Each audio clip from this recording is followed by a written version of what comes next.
Tá gravando? Então, pessoal, boa tarde. Para quem não se lembra, meu nome é Cláudio Miceli, eu sou o professor dessas primeiras aulas aqui com vocês. A gente vai seguir o nosso curso de segurança, tá? E hoje eu vou falar de algo que eu acho que é muito importante, que é a OWASP.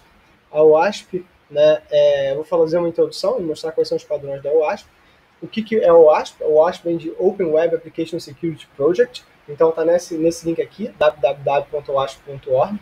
Eu já comentei sobre isso, acho extremamente importante que qualquer aluno de computação, alguma pessoa que desenvolva, né, entre e dê uma olhada na OWASP, né? A OWASP, ela é um grupo focado no estudo e melhoria da segurança das aplicações web. É um projeto que já tem muitos anos, né? E eu costumo sempre dizer, quando eu aprendi a programar, eu tinha por volta, meu primeiro compilador, eu tinha um brinquedo, né, que era um Magic Computer. Ele era tipo um teclado que se ligava na minha TV e ele rodava fita de Nintendinho, Nintendo 8 bits. Eu tinha uns 10, 9 anos quando eu ganhei esse negócio.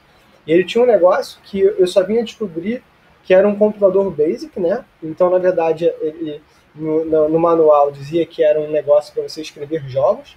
E eu fazia só coisas muito estúpidas porque eu era muito estúpido e não tinha conhecimento de nada aos 9 anos de idade. Mas foi meu primeiro contato com programação, foi com esse bicho, né? Com esse compilador basic. Inclusive, você podia guardar os programas num cartucho de 64K. Então, era bem legal, bem legal. Bacana, Yuri, muito bom. E o que aconteceu, né? E nessa época, mas eu aprendi a programar mesmo, foi em Pascal, foi no Cefet, eu tinha de 14 para 15 anos, e eu aprendi a programar estruturados. Hoje eu tenho 34, então nesses últimos 20 anos que eu programo, né, tipo assim, o mundo mudou muito. Eu saí de um paradigma que era estruturado, um paradigma que passou a ser orientado a objeto, que passou a ser mais do que orientado a objeto, passou a ser funcional, passou a ser orientado a evento, passou a ser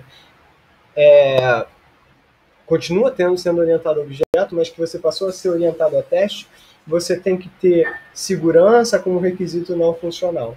Então, na verdade, o ASP, ele nasce num cenário que, tipo assim, eu costumo dizer para meus alunos de Comp 2, eu dou Comp 2 para engenharia de controle e automação, eu costumo dizer, cara, eu não vou dar Comp 2, vocês não vão sair de Comp 2 sem que vocês saibam um pouquinho de orientação a objetos e um pouquinho de programação para web.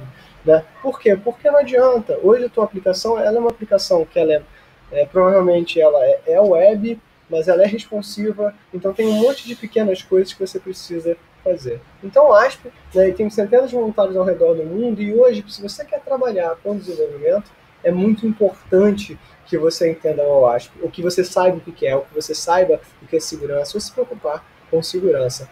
Então, o que é segurança de uma aplicação web?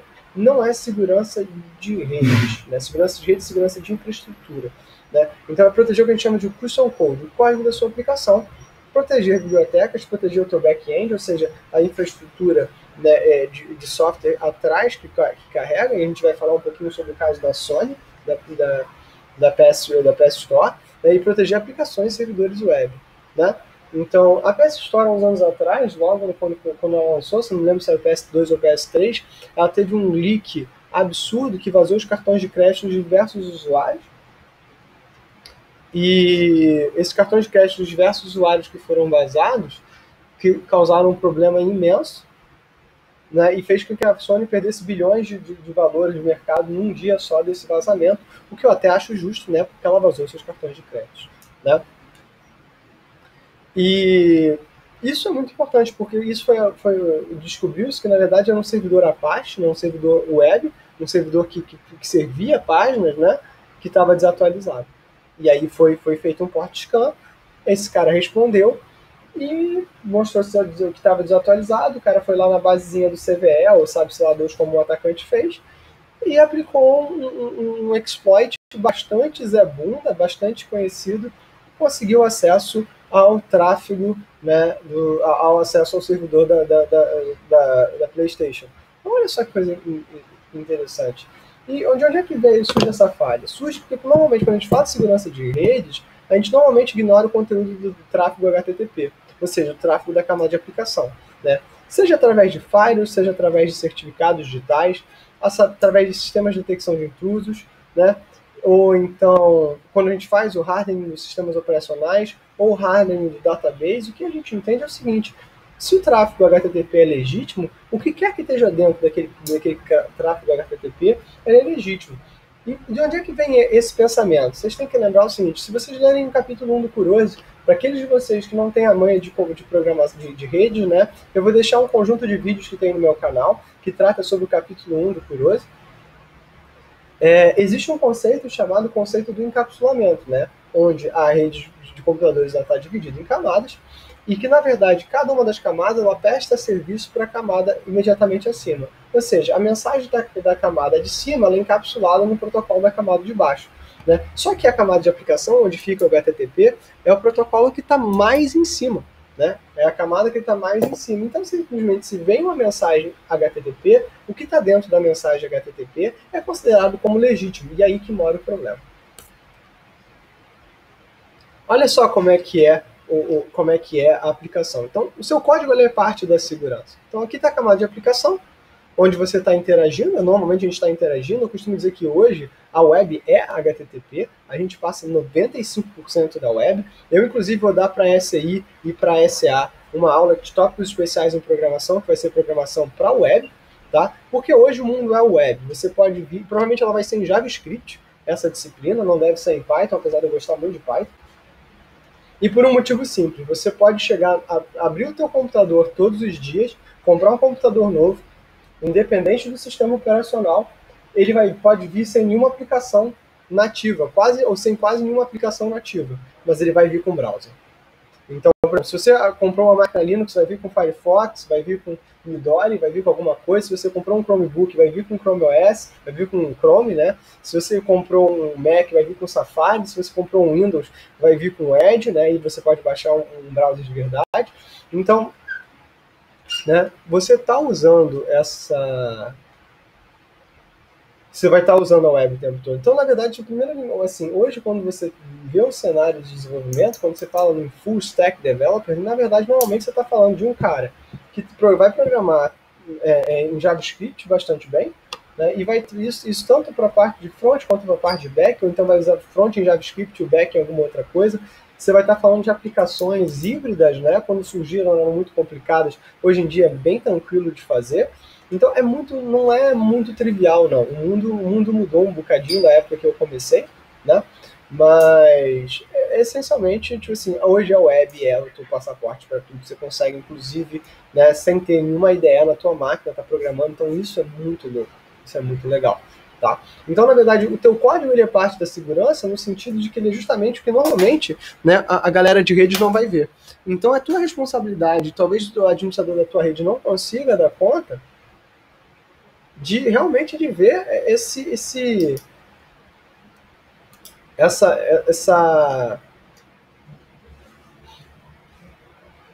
de ver o que está acontecendo, né, dentro do teu custom code. Então, né, dentro da tua aplicação, onde normalmente a gente vai ter uma série de falhas que vão poder ser exploradas, ou na troca de mensagem. A camada de rede, ela em geral, ela vai estar bem protegida, né? A gente já manja o suficiente para ter firewalls mais malandros, de fazer o hardware do sistema operacional, mas como é muito variável que você vai ter dentro da aplicação, né, isso fica exposto. Então não tem como a gente usar a proteção a nível de rede para ataques a nível de aplicação. Ainda mais se a tua aplicação ela exige, né, determinados níveis de acesso, né, como por exemplo o acesso de administrador, para que ela proteja rodando. E aí que tem essa questão, e é nisso que eu acho que se preocupa. Então vamos refletir. O quão provável um ataque a uma aplicação web? Simples, é o mais comum, é onde eu quero bater. É fácil de explorar sem qualquer ferramenta especial ou algum conhecimento específico. Você abre o Kali Linux ou qualquer uma dessas outras distros Linux. Eu vou inclusive colocar um tutorial bem legal para vocês lá no Classroom. É bem tranquilo da gente ver que isso tá sendo explorado, tá? Então tem uma baixa chance de ser detectado, tem várias ferramentas que eu posso usar e centenas de milhares de desenvolvedores web, não necessariamente bons desenvolvedores, mas pouquíssimos analistas de segurança. E a consequência é que a segurança das aplicações web é tão importante quanto a segurança da rede. E se você para analisar que tudo que você faz hoje na web, se você abre um editor de texto, hoje em dia, principalmente para a geração logo depois da minha, é mais provável que você abra o Google Docs do que você vai abrir o Microsoft Word, né? Se você quer usar um e-mail, você vai abrir o Gmail, você não vai abrir o Outlook. Então isso mostra, né, tipo, que na verdade o que a gente está usando é a web. Ou seja, o que o Chrome OS quis dizer, apesar de eu ter críticas ao ele como sistema operacional, mas o que ele traz é o seguinte, gente, na verdade o que a gente usa são aplicações. E se essas aplicações estão na web, um browser é o seu sistema operacional. Se você passa 90% do tempo num browser, por que não usar o Chrome OS? Eu tenho um Chromebook, eu acho ele uma máquina muito legalzinha de usar, e o resto do tempo que eu não estou no Chrome OS, eu vou estar programando, né? Eu vou estar no LaTeX. No mesmo LaTeX, hoje em dia eu tenho Overleaf. Então por que o investimento, se essa é a parte que é tão importante, por que o investimento vai só para segurança de rede? E o motivo é simples. São dois tipos de investimento diferentes. O investimento de treinamento, ele já foi feito para a galera de rede. Esse investimento de treinamento, ele não é feito na galera de desenvolvimento. Dois, o product owner, né, o seu cliente, o teu gerente de projeto, ele em geral, quando ele é de uma geração tipo a minha. Hoje em dia a galera que tem seus 30 e poucos anos está assumindo cargos de chefia. E essa galera não vê valor, né, em você botar mais 2, 3 semanas de projeto, e isso tem um custo, diretamente no custo da tua aplicação, para você ter código seguro. Ele vai dizer que o código é seguro e a vida tem que seguir, né? Cara, eu vou dizer o seguinte, sim, até Arduino roda JavaScript, tem uma biblioteca muito legal chamada Johnny 5, que ele é que ele é um módulo NPM que você consegue, tipo assim, controlar Arduino através do JavaScript. É muito bizarro, mas o JavaScript tem uma vantagem muito interessante para esse tipo de aplicação do mundo real. O JavaScript ele já é, por natureza, uma linguagem de aplicação orientada a evento, né? E isso é muito interessante para aplicações de IoT, por exemplo. Então vocês vão ver muitas coisas de IoT que elas já são feitas diretamente com JavaScript. Isso é muito louco, mas é muito legal. Acho muito interessante, acho que é muito legal a gente ter esse nível de aplicação hoje em dia rodando e a gente poder ter esse tipo de visão, né? Quanto, por exemplo, você... Pode falar. Desculpa te interromper, é sobre o que eu tinha falado do JavaScript. Eu coloquei aquele exemplo que eu acho bem interessante, porque uma das áreas de estudo é basicamente os compiladores das engines JavaScript. Então, para o pessoal ter uma ideia, uma vez que você consegue achar uma vulnerabilidade nesses, tipo, tem muitos, você consegue acessar qualquer server rodando Node ou controle de carro. Controle de carro é algo bem mais difícil, né? Mas tipo, dá para você extrapolar legal, com grande risco. A maioria dos jailbreaks, hoje em dia, o pessoal invade o navegador de um console e aí escapa e consegue corromper a memória. Tudo baseado no JavaScript. Não, e assim, quando eu comecei a programar, eu tô falando assim, quer dizer, a sério, né, diariamente, eu tô falando isso em 2000, 2001, foi quando eu entrei pro Cefet, JavaScript era a linguagem de você fazer gambiarra em browser, entendeu? Ninguém levava JavaScript a sério. JavaScript era o irmão feio do Java. Né? Tipo, porra, Java nasceu em 96, nasceu com uma linguagem empresarial, gente séria aprendia Java e criança aprendia JavaScript. Hoje em dia é o seguinte, Java é coisa de velho, né? E JavaScript é o que tá, tipo, bombando, então, pô, é um outro pensamento. Só que isso tem um crescimento desordenado, porque você tem o que a gente chama de retrocompatibilidade. Então, o que surgir no ECMA 6, ECMA 7, sabe-se lá para quantos padrões JavaScript vão ter, isso vai ter que continuar sendo retrocompatível com o que existiu no passado. Então, isso não é trivial não, galera. Isso não é nem um pouquinho trivial, tá? Então, vamos continuar. Então, assim, o gerente não vê valor nesse negócio. O gerente não vê valor, tá? Então, assim, o que a WASP fez? Ela reuniu um conjunto de o que elas chamavam de parâmetros, né? Parâmetros que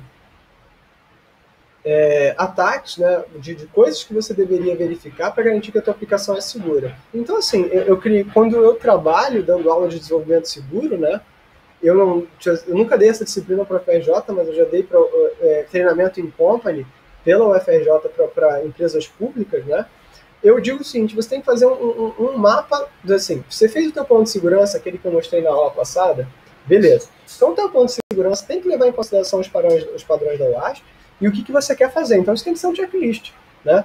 Como é que você vai ter que fazer os teus testes? Você vai fazer o teu teste com base nesse checklist. Então a primeira coisa que você tem, e esses 10 que eu vou mostrar aqui não são os 10 mais atuais, tá? São 10 que ao longo dos anos eu fui pegando os padrões da OWASP, e que eu acho que são importantes de você estar trabalhando. Ah, Cláudio, mas eu quero seguir o padrão da OWASP mais atual porque aí eu tenho uma justificativa. Eu falei, vou falar para vocês. Gente, perfeito.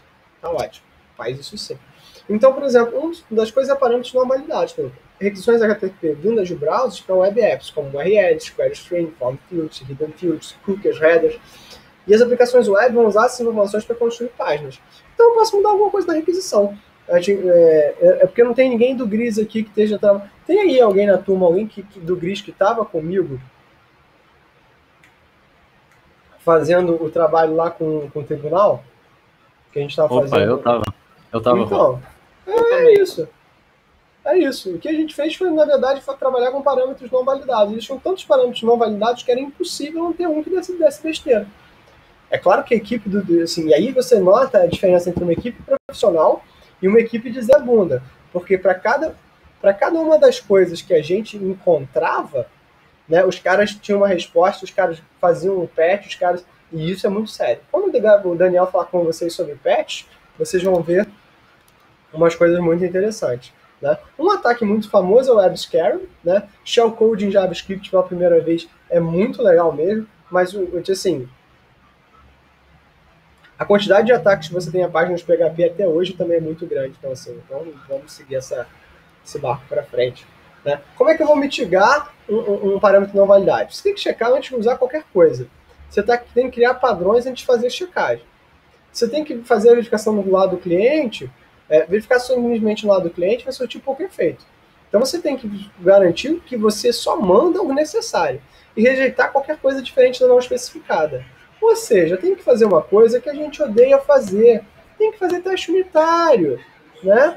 A gente pode falar que teste caixa branca, teste caixa preta, a gente inclusive fez um monte de teste caixa preta, mas a verdade é que se você é um desenvolvedor sério e você quer mitigar a segurança, você tem que colocar esses padrões da OWASP como teste unitário do teu código. Ah, Cláudio, mas eu não sei fazer teste unitário. Estuda! Pega lá na web, eu também não sabia não tinha nem isso teste unitário quando eu comecei a programar para você ter noção. Tipo assim, se eu fosse pegar meus livros de programação hoje em dia, tava tudo cheio de teia de aranha. Mas não tinha, você tem que aprender. Então assim, Cláudio, programa em Python, vai dar uma olhada no PyTest, eu não programo em JavaScript, vou dar uma olhada no JLint, né? Tem tanta coisa de teste unitário hoje em dia, é importante que você saiba. E eu sabia que tinha uma disciplina de testes dentro da DCC, quem dava eu esqueci o nome da professora, mas é importante vocês saberem esse tipo de coisa. Né? Esse curso é baseado no curso que eu dei para qual é o nome? Para o IBGE, né? Então no IBGE eles usam C#. Então aqui eu deixei uma documentação que é a documentação do C#, e é muito parecido se você for usar com Java, a ideia é sempre a mesma, né? E você tem como botar plugin de teste unitário no Visual Studio Code ou no próprio Visual Studio, né? E o princípio é o mesmo, você tem aqui uma classe ou um conjunto, né, um conjunto de métodos qualquer, e, na verdade o que você vai ter, não, um teste unitário, vai ser uma classe que vai estender, né, vai estender uma classe base de teste, né? Tipo assim, aqui é um test class, você vai ter métodos de teste, e eles, na verdade, o que vão fazer é testar os inputs e outputs para que busque resultados esperados. E se você achar alguma falha, dado esses inputs e outputs, ele vai te reportar e você vai construir. E, originalmente, quando a gente fala em programação orientada a teste, o que a gente está falando assim, de uma vez que eu tenho as regras de negócio, eu primeiro construo os meus testes unitários e depois eu vou construir o meu software que passe nesses meus testes unitários. Isso aí tem dois problemas. Primeiro, que você acaba tendo que construir tanto o código de teste quanto você tem de código de aplicação, isso é extremamente custoso. E número 2, esse teu código de teste pode não ser o suficiente. Então sempre há falhas, tá, gente? Sempre há falhas. Entendam que a coisa mais fundamental disso tudo é que sempre vai ter falhas. Você pode também ter falhas no controle de acesso, né? O controle de acesso é como você manter o usuário longe dos dados de mais usuários, O problema é que muitos vão lidar bem com autenticação, mas não com controle de acesso. Ou seja, eu lido muito bem com o cara ser capaz ou não de entrar no meu ambiente, mas não como eu vou fazer isso. Muitos sites vão ter um sistema de controle de acesso muito complexo. E hoje em dia isso é muito difícil de implementar completamente, né? Então é o que eu estava falando, é justamente disso, né? Da gente ter fazer um controle exatamente do que pode ser utilizado, do que pode ser, como é que eu posso garantir a rastreabilidade, a mutabilidade dessa minha informação, como é que eu posso garantir que uma vez que eu tenho dificuldade de controlar o acesso, garantir de quem fez o quê, e a gente normalmente está falando disso de blockchain. Então, como é que eu vou mitigar essas falhas de controle de acesso? Eu vou ter que ter claro a minha política de controle, não usar nenhum ID que possa ser manipulado por um atacante. E eu vou dizer uma coisa que é polêmica, né? Implanta um controle de acesso em um modo centralizado. Cláudio, mas aí é um ponto único de falha, o atacante vai direto nesse ponto de acesso. Mas a gente falou que que a gente já tem um domínio muito bom do controle da infraestrutura. Então, dentro da tua infraestrutura, mantém um acesso que é centralizado, que é uma coisa mais fácil da gente fazer. Depois já viu falhas de gerenciamento de contas, que são muito parecidas com o anterior, né? É lidar com as credenciais através do gap entre cliente e servidor, que foi justamente o que a gente explorou. Imagina que eu estou fazendo um sistema, por exemplo, como o eVoto. Eu tenho aqui, não tenho um eTito, vou fazer um eVoto. Mas digamos que essa questão das pandemias, elas começam a ser mais constantes durante os próximos 20 anos, porque a gente é uma espécie estúpida. E aí, tipo assim, a gente decide, beleza, então a gente tem que fazer todos os nossos processos digitais. Então, eu vou fazer um sistema de votação online que você pode votar no seu celular. Então, o que eu vou atacar? Eu vou atacar essa troca de informação, ou seja, o caminho entre o cliente e o servidor. Eu vou buscar também credenciais de back-end. E aí, qual o problema do gerenciamento de sessão? Nesse caso, dessa troca de informações? Eu quero ter um protocolo stateless, né? Então, uma vez que eu fiz a requisição, eu não sei exatamente o que eu fiz. Né? No máximo que eu tenho é um acknowledgement, né? Para fazer um reenvio, né? E, na verdade, o que eu vou tentar é manipular isso para tentar explorar esse tipo de sessão. Gera novas sessões com a gente que usam cookies. Então, por exemplo, imagina que você está no cybercafé, tu pegou o teu celular e vocês têm, tipo assim, teu celular, você instalou o Termux. O Termux, por quem não sabe, é uma aplicação Android que ele gera para você um shell Linux baseado no Debian. E aí você começou a instalar um monte de ferramentas de segurança. Então você colocou a tua placa de rede do teu celular em modo promíscuo, ou seja, né, normalmente o que acontece em comunicação sem fio? O ar é o meio, então todo mundo está o tempo todo recebendo todas as mensagens. O que a tua placa de rede faz é ignorar as mensagens que não são para ela, dá drop. Quando você coloca a tua placa de rede em modo promíscuo, o que você está dizendo é o seguinte: não, eu quero pegar todo o tráfego, mesmo que não seja para mim, eu vou guardar aqui no meu buffer e dane-se. Então, imagina que você começa a botar a tua placa de rede em modo promíscuo, começa a receber esse tipo de quadro de sessão, muitos deles não são criptografados. Então, na verdade, o que você faz vai fazer um forge de sessão. E tem muitas aplicações que fazem isso pronto. É só botar no Google, forge de sessão tool, né? Session Forge Tool. Você vai ver vários, por exemplo, no Kali, que já vem super pré-instalado. Então, na verdade, você vai pegar isso e vai começar a forjar com base no cookie, no header field, na tag, que você vai ver dessas requisições. Isso não é difícil de fazer, só é chato. Eu, por exemplo, acho super chato, mas funciona muito bem e também pode se explorar muita coisa através disso. Né? Então, os pontos-chave, né? Mantém credenciais secretas, não é exatamente, meu Deus, Cláudio, você é brilhante, né? Nossa, que doutor, né? Mas é óbvio, né? Mantém as suas credenciais secretas, né? E use sessões de usuário randômicas, ou seja, as sessões são geradas automaticamente. Em vez de você manter um ID único, para cada sessão do teu usuário, você vai gerar uma sessão randômica para que o cara tenha dificuldade de identificar. Isso não é muito trivial de fazer, não, mas algumas bibliotecas mais sérias já começam a fazer isso. XSS, Cross-Site Scripting, que é o que o Yuri estava falando, né? Isso é uma coisa que a gente usa bastante. Quer dizer, né? Browsers executam código enviado pelo site em JavaScript, Flash, e uma coisa que a gente não está considerando e hoje em dia vai ser muito interessante é o WebAssembly. A gente vai precisar talvez ter uma aula de WebAssembly ou passar para vocês alguma coisa sobre o WebAssembly, né? E se eu usar, e assim, eu tenho muito código. O que é o Google Docs? Na verdade, o Google Docs é uma suíte de escritório escrita em JavaScript e outras coisas, né? Para que você possa estar utilizando.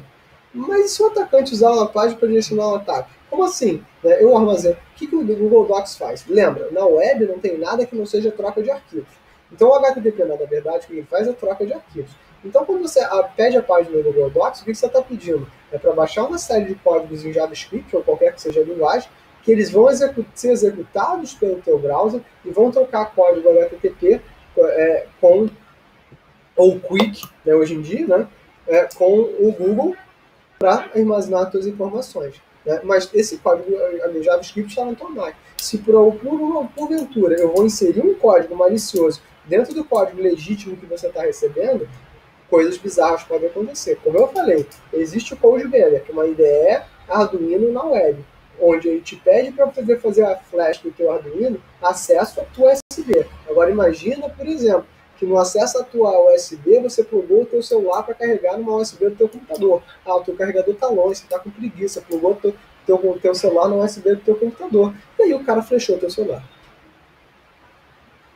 E mais do que isso, assim, quando isso acontece, você é um alvo direto, mas na verdade você pode ser só uma máquina zumbi. Né? Então a aplicação não vai armazenar o ataque, só envia para quem fez uma requisição e a partir de agora eu estou usando a tua máquina como alvo do ataque.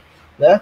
Ou então, como eu falei, aquele tipo assim, é muito difícil você ver quem é a origem do ataque, né? Porque uma parte dos ataques hoje em dia é feita por máquinas zumbis que explorou falhas de XSS. Então, não tenta remover conteúdo ativo, né? Ou seja, você não tem como garantir que o seu XSS é perfeito. Na verdade, você tem que fazer uma especificação muito bem feita de software. Né? Você tem que garantir exatamente, saber o que entra e o que sai. Você não tem como, se o conteúdo é variável, isso fica muito complicado de você analisar. Tá bom?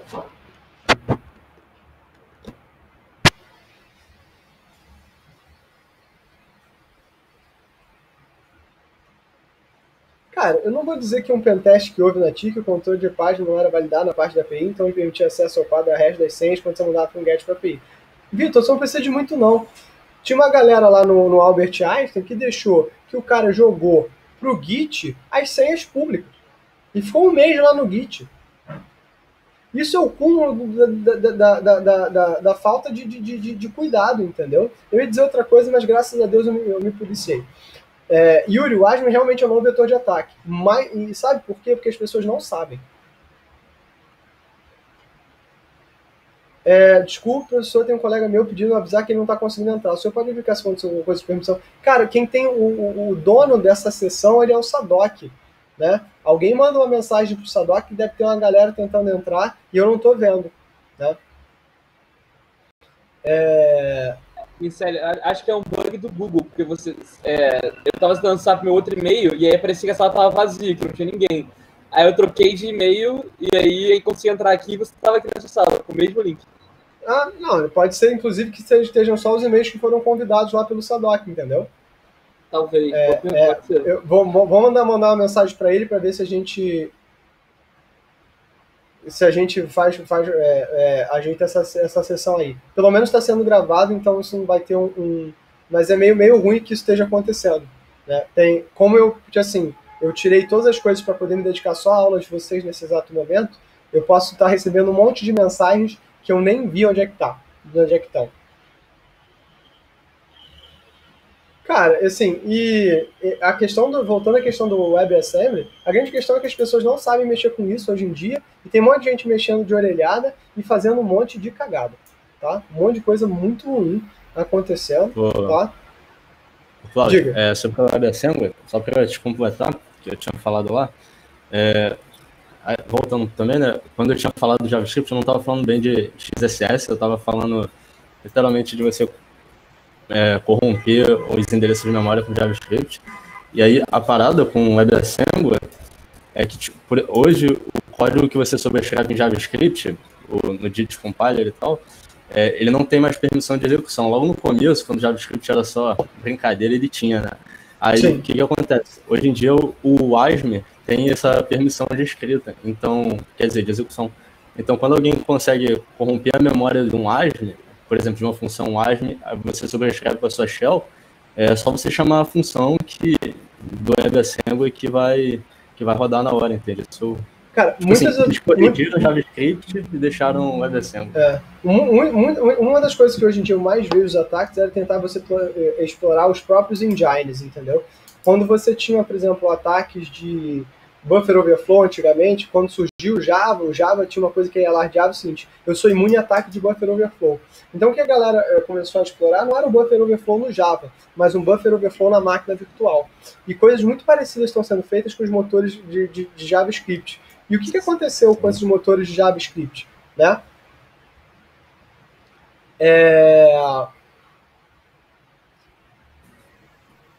Viraram todos o V8, né? Então, assim, tirando o Firefox... Não todos. O Firefox e o da Apple... A da Apple o WebKit é quase o WebKit e o JavaScript Core. Só que, tipo, parece que só usa os negócios da Apple, mas, cara, a maioria dos consoles tem usado, e, tipo, doideira. Eu achava que só a Apple e a iOS usavam, né? Mas quando eu tava pesquisando, tem muita gente, cara. Muita coisa usa. Pois é. Cara, assim, ou seja, até para o atacante ficou mais fácil, porque usou usou todos, entendeu? Atirando o Firefox. Mas para algum... só que o Firefox, ele caiu em desuso, né? Então, o Chrome... Fora que o Chrome, ele tem muito apelo, né? O Chrome tem muitas ferramentas boas, né? Mas o meu problema com o Chrome é só que ele é do Google. Tirando isso, eu não tenho muitos problemas com o Chrome. Mas essas são coisas que têm alguma dificuldade inerente ao próprio do processo. Então, assim, escrever uma especificação bem feita não é algo trivial, tá, galera? Então isso aí dá um trabalhinho considerável. Buffer Overflow, que é justamente essa sobrescrita de memória, tá? Códigos C e C++ são vulneráveis a Buffer Overflow. Cláudio, seu doente, a gente não usa C e C++, a gente usa para web, patati patatá. Primeiro, né? Usa sim, porque a gente hoje em dia tem uma série de aplicações IoT que estão na web. Então, se você for olhar o servidor HTTP que você tem dentro de um ESP8266 ou para Arduino, em geral, eles são escritos em C, C++, e aí olha a treta surgindo. Se você for olhar a tua cafeteira, a tua geladeira, isso está sendo feito em C, C++, e muitas vezes um CGI, não sei nem se vocês sabem o que é um CGI, se já tiveram o desprazer de escrever alguma coisa em CGI, né? E bastante tosco, tá? 2, como o Yuri estava falando, quando você fala em WebAssembly, você está fazendo algo muito parecido, você tem um buffer overflow para o WebAssembly também, tá? Então, essas são tretas que rolam assim, com uma vontade muito louca. E aí você tem um desafio muito grande que é fazer essas coisas acontecerem. Cara, só tem um sentido se você está fazendo algo de CGI. Se você está fazendo algo de eletrônica, tá? E aí você quer num dispositivo embarcado fazer um acesso ao web muito simples para troca de mensagens, tipo um cliente REST. Aí eu faria alguma coisa com Common Gateway Interface. Mas assim, cara, mesmo assim, eu preferiria fazer um cliente JSON trocado entre 2 WebSockets e vamos nós e deixar essa troca web para um outro dispositivo. Eu tenho muito problema com CGI. Eu acho que, tipo assim, se deixar qualquer coisa que você tenha acesso direto à memória exposto na web, pedir, aí todo aí é complicado. Do ponto de vista de segurança, é muito complicado. Meu coraçãozinho não deixa, não. Né? Tipo, assim, eu acredito em máquinas virtuais, inclusive, como uma forma de você proteger a segurança do teu sistema, de você evitar. Eu já tenho um sistema operacional que eu quero utilizar, e eu estou com uma maior preguiça, porque eu sei que vai me dar, que é o CubeOS, que ele é todo baseado em containers, né?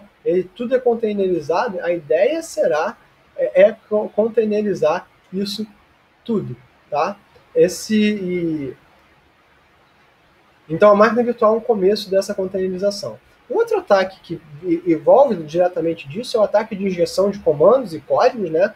Então, aplicações web vão envolver muitos interpretadores, chamadas do SO, base SQL, sistemas de template. Então, na verdade, eu vou tentar explorar esse tipo de coisa. Gente, pode parecer bobagem, mas até hoje eu consigo fazer injeções de código idiotas SQL em sistemas que deveriam ser relativamente seguros, tá? Então, na verdade, eu consigo fazer uma query bem imbecil. Eu vou falar um pouco mais de detalhes, né? Sobre o Buffer Overflow e SQL Injection, né? Mas, na verdade, o que você tem que ter muito cuidado ao invocar o interpretador. Tem que usar ter um número limitado de interfaces quando possível e checar os valores de retorno, ou seja, teste. Tem que testar. Tem que ter uma suíte de teste, tem que fazer análise de código, tem que usar o SonarQube. Né? Para quem não sabe, dá uma olhada, SonarQube. É a palavra da vez, é Cube. Tem o CubeOS, SonarQube, tem que fazer análise. Não é difícil, não é complicado, mas tem que ter. Né? Vamos ver se a gente consegue um espaço na nossa agenda para falar disso. Né? Porque eu vou dar muito pouquinho aula, mas, enfim. Mesmo quando eu dou muita aula é muito difícil, é muito pouco tempo. Né? É muito pouco tempo. Né? Isso devia ser mitigado ao longo dos anos, entendeu? Vocês deviam falar um pouquinho de segurança web em Comp 1 e Comp 2. É complicado, tá bom? Lidar com bugs, isso é uma coisa que o Daniel vai falar bastante com vocês. Erros acontecem o tempo todo, e não é porque vocês são idiotas, não é porque você... Cara, porque programar é difícil, programar é cansativo, programar exige uma série de detalhes. Né? Você tem memória insuficiente, usuários demais, timeout, falha no BD, falha no servidor, falha de autenticação, controle de acesso, input ruim. E muitas das vezes vocês com certeza já passaram por isso, que deu um bugão maluco no sistema web e apareceu tipo assim, que o cara estava usando Hibernate. Principalmente quando a galera do Java isso acontecia muito. Que você estava usando um Hibernate, que você estava usando Glassfish, que você estava usando um JBoss, que você estava usando uma outra biblioteca. Então a gente precisa avisar o usuário o erro de forma simples. Registrar um log conciso de tudo que ocorreu e deslogar tudo. Então, você tem que fazer com que as suas telas de erro não apresentem informações de sistemas. Uma vez, a gente estava num curso de uma agência governamental, a gente tentou uma SQL injection assim, mais estúpida do universo. Tipo, botou que o nome era um APUD, né, um end select asterisco from select asterisco from user, e eu consegui select asterisco from user pegar informações de como era a base de dados do cara. Entendeu? Tipo, cara, era ridículo. Foi a coisa mais Zé Ruela do universo. Né? Desenvolve seu próprio esquema de correção de erro, é para isso que você tem try-catch, para isso que você trabalha com exceção e configura o seu servidor direitinho. E aí que entra um ponto-chave. Se você é administrador de rede, ouça o seu desenvolvedor. Se você é desenvolvedor, ouça o seu administrador de rede. O projeto de software ele não é mais feito de administrador e desenvolvedor, mas dos dois ao mesmo tempo trabalhando. Se você não tiver os dois trabalhando e alinhados, o seu projeto está fadado ao fracasso. Né? A gente não está mais brincando de software, já acabou o tempo do software artesanal. Cara, olha só, o meu curso de comp ele vai mudar. A primeira aula do curso de comp eu quero usar Git. Né? Não dá mais. Não estamos nos anos 90. Tipo assim, você não troca software por e-mail, cara. Acabou isso, não existe mais isso. Né? E assim, mesmo as minhas aulas a partir de agora, eu vou colocar todo o código que a gente fizer em sala de aula, eu vou colocar no Git. Não tenha dúvida, não tem mais, não pode, gente, não tem mais condição no mundo real da gente não fazer isso, a gente não tem um mínimo de configuração, de controle, coisas como CI/CD, né, Continuous Integration, Continuous Development, ela faz parte. Cara, se você não sabe o que é isso, você vai hoje no Google e vai botar GitHub Actions. Não pode. Já acabou o tempo da gente ser bobo, né? A gente não tem mais, a gente não está numa fase da engenharia de software mundial em que a gente pode ser Zé Mané, entendeu? Isso não pode mais, né? Não pode mais, não. Então vocês têm que ter esse cuidado, né? Uso inseguro de criptografia, esse aqui é ótimo, acho lindo, né? Todo mundo, vou fazer a minha própria criptografia, sou muito criptográfico, né? Sou um criptólogo. Né? Então, cara, não inventa moda. Esse é o mais imbecil de todos. Você pega a biblioteca padrão, vai botar um AES nessa bodega e vai usar. Qualquer imbecil com um terço de cérebro consegue fazer isso. Né? Não tem nada demais. Vou fazer minha própria criptografia porque ninguém conhece. Em geral, fica uma droga. Sabe o que o cara vai fazer? O cara vai fazer um ataque de força bruta e vai quebrar. Não, mas eu fiz a minha sem criptografia, vou proteger todo mundo. Cara, se você fez isso em criptografia, você ficou tão bom, vai vender. Vai vender, vai ficar rico. Fica rico. O cara lá do Ubuntu, ele foi isso, a empresa dele de criptografia. Ele ficou rico. Por que você não tá rico? Você é idiota? Você não é idiota, você provavelmente é. Mas, assim, se você tá falando esse tipo de coisa. Então, na verdade, assim, não inventa moda, né? Tenha cuidado ao armazenar certificados. Você reconsidera se você tem que armazenar essa informação. Cara, faz sessões dinâmicas. Não armazena a senha do usuário no banco. Usa um hash, né, tipo, dentro do teu banco de dados. Vocês querem ver uma coisa que me deu raiva? Eu estava numa reunião de um órgão de saúde há uns anos atrás, e um cara falou assim, o meu administrador de rede falou que se o cara quiser, ele consegue pegar a senha do usuário no banco. Eu falei, cara, só se ele for horrível, só se ele for estúpido, só se fizer um software ruim, né? Se você botou com uma hash dentro do teu banco, ninguém deveria ter mais acesso. Se você criptografou, mas, né? Isso mostra o seguinte, o que todas as crises humanitárias que eu passei, para quem não sabe, minha área de interesse é que eu trabalho quando eu estou sozinho, quando eu não estou com os alunos, é em rede de emergência, né? É em situações humanitárias. Tem um custo emocional e psicológico grande nisso, mas tudo bem, alguém tem que fazer.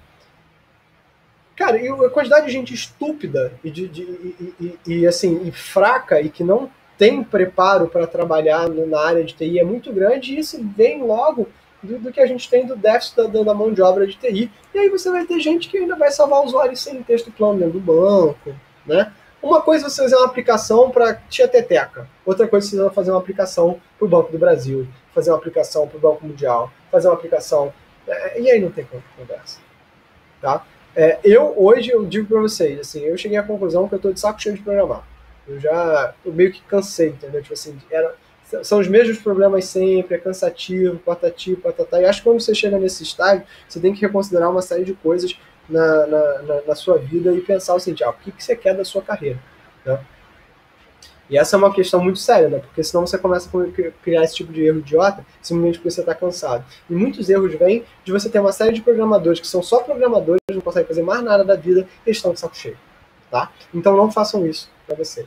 A administração remota de falhas, essa eu acho lindo, né? Tipo assim, a galera que quer fazer... Isso cada vez mais é normal, né?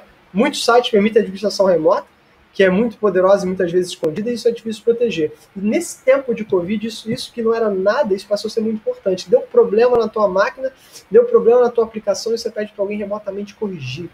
Pede para alguém poder remotamente usar uma ferramenta no teu computador. Acho isso lindo, né? E o ponto-chave é, não usa. Tá? Não faz. Separa toda a aplicação de administração da aplicação principal, limita o escopo dessa aplicação de administração e considera fortemente um smart card, um token, mais blockchain smart contracts para fazer esse tipo de consideração. E o 10 é aquilo, né? Tipo assim, você pode ter feito a melhor aplicação do mundo, se o seu servidor não está mal configurado, né? Você está ferrado. É o caso da Sony. Eu já tive um amigo meu que botou o usuário e senha com o nome dele. Então, e o nome dele era um nome de 5 letras, então não foi exatamente muito difícil, né? Uso de bibliotecas desnecessárias, backups extras, aplicações de exemplo que tiverem dentro da tua base de dados, isso é muito legal dentro da tua máquina de desenvolvimento, é muito ruim fora disso, né? Então, SSL mal configurado, todos esses tipos de coisas geram problemas administrativos para você estarem lidando. Então, os pontos-chave, né? Aplique patches, né? Existem softwares de verificação dos patches, como CodeRed ou Slumber. Usa ferramentas de scanning, como o Nikto e o Nessus, o Nmap. Eu usei muito Nmap e Nessus na minha vida. Faça o hardening dos seus servidores, não inventa moda, né? Tem uma nova, né, que é o Shodan, também serve para esse tipo de ferramenta. Não tem muito mistério. Então, na verdade, né, como é que eu me torno seguro? Treinamento. Você tem que estudar. Mas Cláudio, saí da Universidade de Massachusetts, Ohio, sou muito bom, sei fazer o negócio todo. Cara, dane-se. Semana que vem surgiu o Web Assembly. Você não vai saber. Então você tem que treinar os desenvolvedores. Treinar os desenvolvedores é algo constante. Aqui no Brasil a gente acha que treinar desenvolvedor é você dar mão de obra barata para outras pessoas. Usa o WASP Web Gold para aprender como falhas funcionam. Tem ferramentas da WASP para te treinar, né? Escreve regras de segurança para sua aplicação, coloca lá no teu plano de segurança, faz revisão de código. Revisão de código é uma mentira do mercado, porque você já entregou o teu software atrasado. Então você nunca mais vai pegar naquele código, a não ser que dê problema. E faça teste de penetração periodicamente, isso aí muito menos. Então isso aqui é o guia, isso aqui é o passo a passo. Qualquer um pode seguir isso aqui. Ninguém faz. Ninguém faz. E aí é ótimo, porque eu ganho uma grana, assim, eu acho maravilhoso. Tipo assim, fico muito feliz que ninguém faça, porque pra mim torna a minha vida muito muito mais fácil, entendeu? Se precisar de dinheiro, é só oferecer esse tipo de coisa. Mas, né, tipo assim, no mundo ideal, no mundo que você se preocupa que as pessoas estejam bem, as pessoas deveriam fazer isso, mas as pessoas acham que isso é um custo, que isso torna o inviável. Como eu falei para vocês na primeira aula, segurança é custo, tá? Segurança é basicamente custo. É o custo do risco versus o custo da tua aplicação. Se a tua aplicação não serve para nada, é uma aplicação que você só vai usar uma vez, aí eu vou dizer para vocês, não use, usa Google Form. É melhor. Tá pronto. Agora, se você vai fazer essa aplicação rodar diversas vezes, faz uma aplicação decente. Tá? Então, a responsabilidade de todos, né? O cliente tem que exigir que as aplicações web não possuam esses 10 erros. Você tem que passar por um escrutínio. O desenvolvedor tem que saber que está fazendo isso aqui. O que está fazendo? Tem que ter vergonha na cara de trabalhar e estudar direito. Né? E as organizações de desenvolvimento de software têm que garantir que suas aplicações web não tenham nenhum desses 10 erros. Pelo menos feijão com arroz, você não pode acontecer. O que a gente tem hoje em dia é que a gente tem a desculpa que está usando programação ágil, e na verdade está usando a desculpa de usar programação ágil para fazer código porco, quando nenhum dos princípios do manifesto ágil era fazer código ruim, ou fazer código que tivesse problema. Era que você fosse ágil para se adaptar a requisitos novos, que você pudesse corrigir os problemas quando eles surgem. Não era fazer qualquer coisa e entregar qualquer coisa. E hoje as pessoas fazem isso de forma errada, fazem isso de forma irresponsável, e isso só acontece porque o desenvolvedor de software não é responsabilizado como o engenheiro é. Um dia que a gente for responsabilizado por isso, eu já fui contra esse tipo de coisa, mas tem aplicações onde você não pode ser contra isso, como aplicações médicas.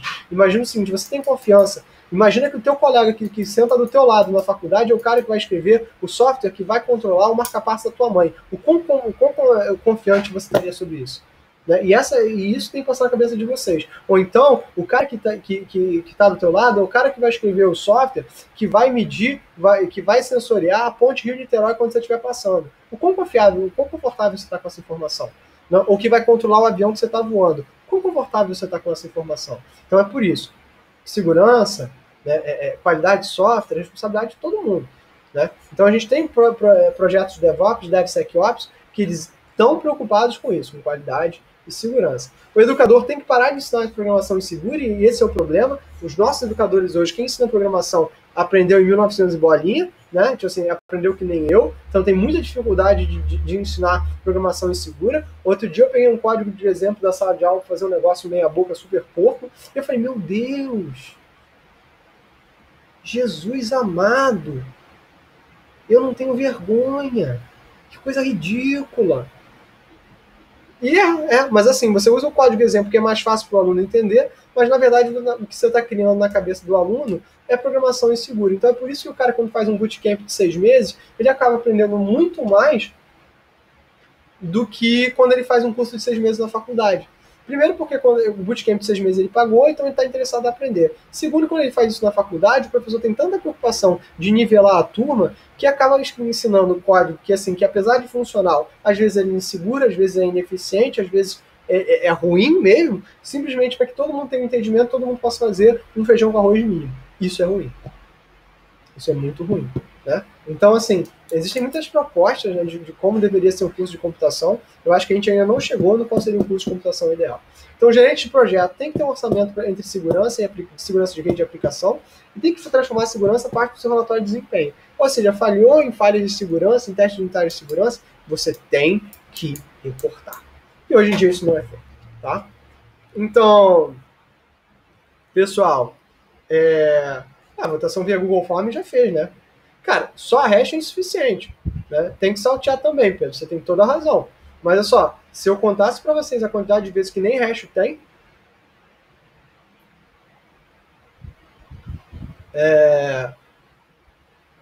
cara, eu falo do Miguel para baixo, né, que fez a pergunta 1542. Claro, você está falando do panorama brasileiro em geral. Miguel, eu tenho muito pouco conhecimento do mercado exterior de software. Né? Eu trabalhei com algumas empresas em cooperação de pesquisa, né, e falei com algumas pessoas, mas em geral é isso aí.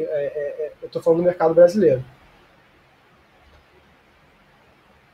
Cara, o TrueCrypt era tão bom que o FBI mandou parar. Sim. Olha só como quem não tem... Assim, agora você é brasileiro, você segue o padrão, né, dos gringos lá. O que eu digo é o seguinte, eu tem vários motivos bons para você usar um sistema operacional de código aberto. O primeiro é que, por ser código aberto, você sempre pode seguir e utilizar ele, né, para frente. Seguinte, a gente pode auditar esse código.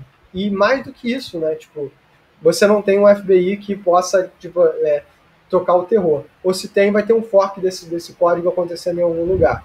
Né? Eu tenho muita preocupação da gente de trabalhar com código fechado, e de uns 2 anos para cá isso tem batido na minha cabeça com muito mais força. Né? Então, hoje em dia, eu tenho um MacBook de 2012, que é onde eu estou dando aula para vocês aqui, com a bateria ferrada. Hoje ele está rodando Linux. Ele não roda mais macOS. Né? Se eu for vender ele, eu vou devolver o macOS para ele, porque o preço do mercado fica maior. Mas hoje, para usar, eu vou preferir usar Linux por uma série de questões filosóficas e morais e assim. Tá? Só a hash é insuficiente. Tá? No caso do lado de você salvar a senha no banco, eu estou dizendo que o hash é o mínimo, João. Porque eu nem isso eu vejo. Eu vejo texto plano ainda. Tá? E isso é muito ruim. Votação via Google Form, Yuri, nossa, já fiz muito, já vi muito. Né? Agora, só vou confiar numa votação via Google Form naquilo que eu não me importo, né, de verdade. Né? Ou aquilo que, tipo assim, não vai ter um impacto muito grande se for anulado. Agora, tem coisas como interesse, né? Vocês querem ver uma coisa que era uma alta falta de caráter, mas a gente fazia? Quando eu era aluno, em 2004, 2005, existia uma competição entre os alunos do DCC, que era a seguinte: quem fazia o bot em JavaScript para capturar a sessão de SIGA para se inscrever primeiro nas disciplinas? Isso era uma competição. Quem fazia o melhor bot. Cara, isso é extremamente antiético. Mas era muito divertido, as pessoas achavam maravilhoso fazer.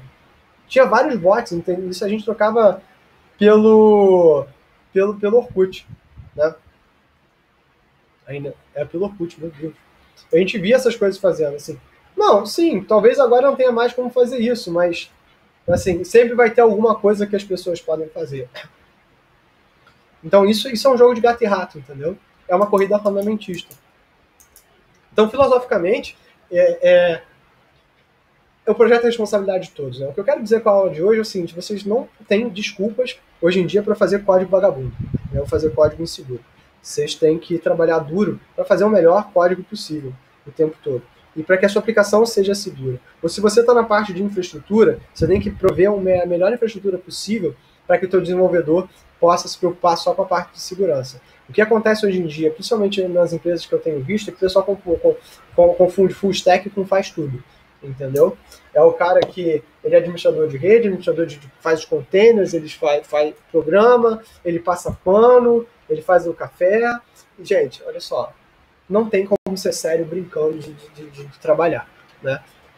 E aí que entra algumas das questões. Por exemplo, assim, a gente como sociedade, né, a gente tem que ter a nossa representação civil para poder mostrar para as pessoas: gente, vocês estão fazendo besteira. Vocês não podem tomar decisões de TI falando besteira. E o que eu mais vejo é gente que não é de TI falando sobre TI cara, sem condições.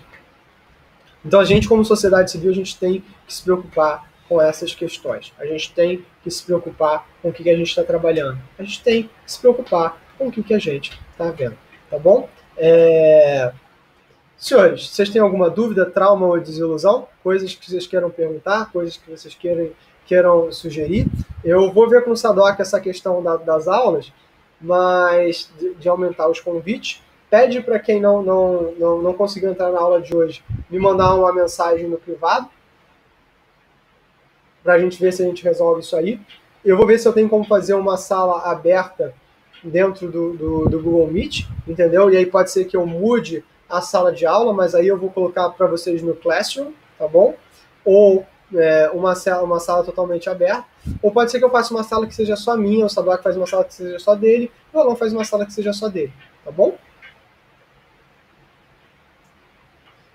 Miguel, eu vou colocar isso como atividade dentro do Classroom, e aí todas as atividades que eu, Cláudio, pedir, vocês vão ter que entregar via Classroom, porque eu consigo controlar melhor por lá, tá? E aí eu consigo corrigir, consigo fazer um monte de coisa, eu gosto muito do Classroom por causa disso. Mas olha só, produto do Google. Então, assim, Cláudio, você não devia estar usando o Moodle? Devia, mas é confortável, né? Porque o Classroom tem aplicação dentro do celular, eu já dei de nota olhando meu celular na cama de noite porque eu não conseguia dormir, não está no gibi. Então, assim, Vou botar atividade ainda via Classroom. Eu só não coloquei ainda porque um monte de gente ainda não conseguiu entrar dentro da disciplina de verdade, tá bom? Tem gente que só conseguiu, tipo assim, vaga na disciplina ontem, isso porque eu aumentei mais 10 vagas. Vocês têm noção de como eu tô meio cabreiro? Eu comecei essa disciplina com 10 vagas em segurança, tive que aumentar para 30 só dentro da NCE, eu nem sei quantos o SADOC aceitou. Então,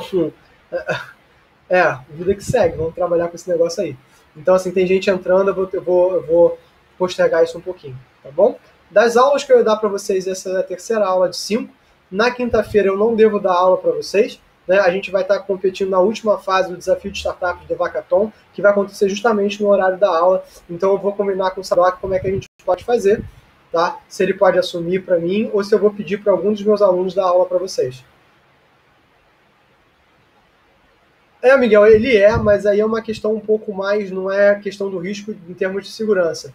É a questão da privacidade dos dados de vocês em relação ao Google, né? Então, essa é uma questão que eu tenho um pouco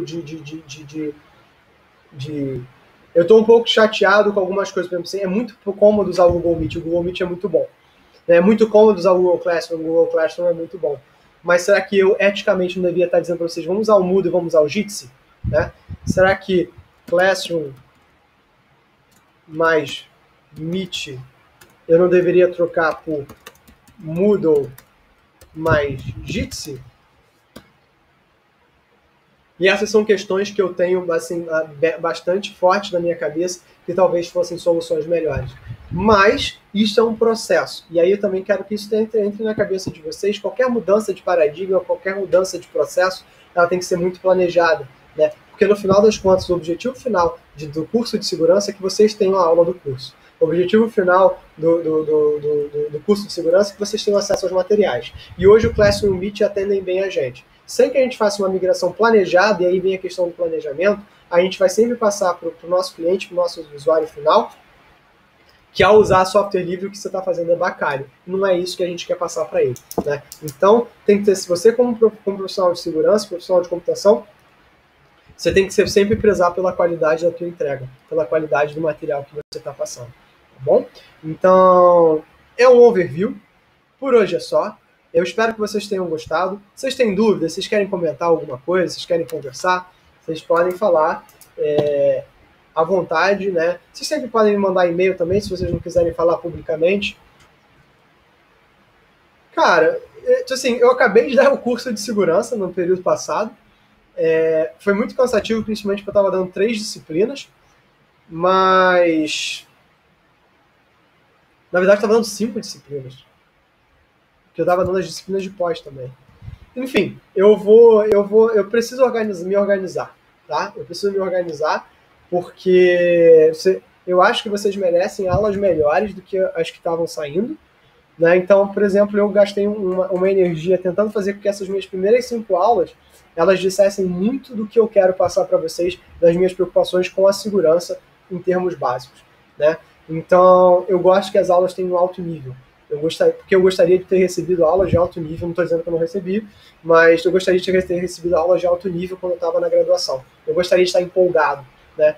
E eu nunca fui uma pessoa extremamente empolgada. Então hoje, eu penso que vocês, como alunos, vocês têm que estar empolgados, têm que estar entusiasmados, vocês têm que estar sentindo o que as pessoas chamam na web, né? É um termo meio New Age, né? Nova Era, mas o que eles chamam de flow, né? Que você esteja tão imerso no que você está fazendo, que você não sinta fome, você não sinta cansaço, que você simplesmente tem aquela sensação de esse foi um ótimo trabalho. Eu acho que é isso que a gente tem que buscar o tempo todo, e é isso que eu quero que vocês busquem dentro do trabalho de vocês. Acho que essa é a grande sacada do que a gente pode fazer. Se vocês tiverem isso na profissão de vocês não vão ter isso o tempo todo, mas se em alguns momentos vocês tiverem isso, eu acho que essa tem que ser a nossa busca profissional, entendeu? Mais até do que financeiro, porque financeiro é uma consequência de um excelente trabalho, né? Mas mais até do que o financeiro, você ter esse sentimento de que você está fazendo algo que tem uma qualidade, que ficou bem feito, que tem isso. Quando a gente não sente muito isso, a gente acaba tendo a tendência a desanimar, tá? Então essa fica o conselho de hoje, né? Mas se o conselho fosse bom, a gente vendia como consultoria. Então, senhores, dúvidas, traumas ou desilusões, coisas que vocês queiram perguntar, experiências que vocês queiram trocar, fala aí, eu estou aqui para isso mesmo.